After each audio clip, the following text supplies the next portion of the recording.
La vengeance dans le sang, dans les profondeurs d'un village africain oublié du monde, vivait une famille dont l'histoire allait être marquée par l'ombre, le silence et le sang. Kibwe était un homme respecté dans le village, du moins, c'est ce que tout le monde croyait. Après la mort tragique de sa femme, il ne vivait plus qu'avec sa fille unique, Amina, une jeune fille douce, toujours souriante, qui rêvait de devenir enseignante. La maison qu'ils occupaient était isolée, au bord de la forêt. La nuit, seul le vent et le cri lointain des hiboux brisèrent le silence. Mais derrière les murs de cette maison se cachait un secret monstrueux. Un soir, alors que la lune se dissimulait derrière un voile de nuages, Kibwe entra dans la chambre d'Amina. Elle dormait, paisible, les mains posées sur son oreiller. Mais dans le regard de son père, il n'y avait plus d'amour, seulement une pulsion sombre, inhumaine. Amina se réveilla en sursaut, surprise de le voir si près d'elle. « Papa, qu'est-ce que tu fais ici ?» demanda-t-elle d'une voix tremblante.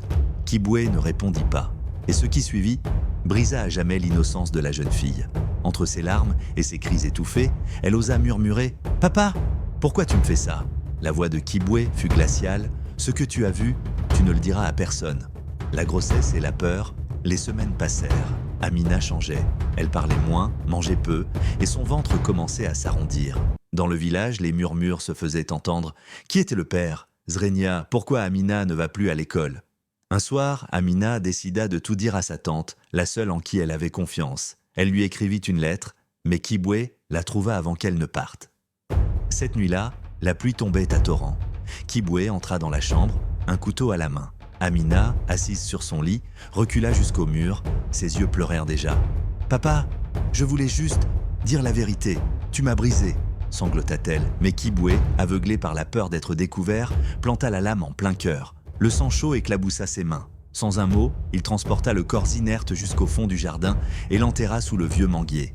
Depuis ce jour, le sommeil devint un ennemi pour Kibwe. Chaque nuit, il se réveillait en sursaut, couvert de sueur. Dans le silence, il entendait une voix, faible, lointaine mais insistante. « Papa, pourquoi tu m'as fait ça ?» Les jours passèrent, mais la voix revenait, toujours plus proche. Les nuits, il croyait voir des ombres près du manguier. Des pas résonnaient dans la maison, alors qu'il était seul.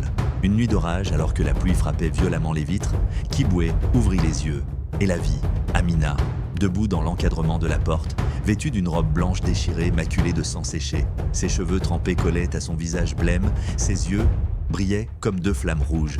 Elle avança lentement, ses pas résonnant comme des coups de tonnerre dans la tête de son père. « Papa, tu m'as pris la vie, mais tu ne m'empêcheras pas de me venger. » Les portes claquèrent d'elles-mêmes, les lumières s'éteignirent. Le souffle de Kibwe se coupa, ses jambes tremblaient. Amina tendit la main et son père sentit son cœur s'arrêter. Son corps s'effondra, les yeux grands ouverts, figé dans la peur.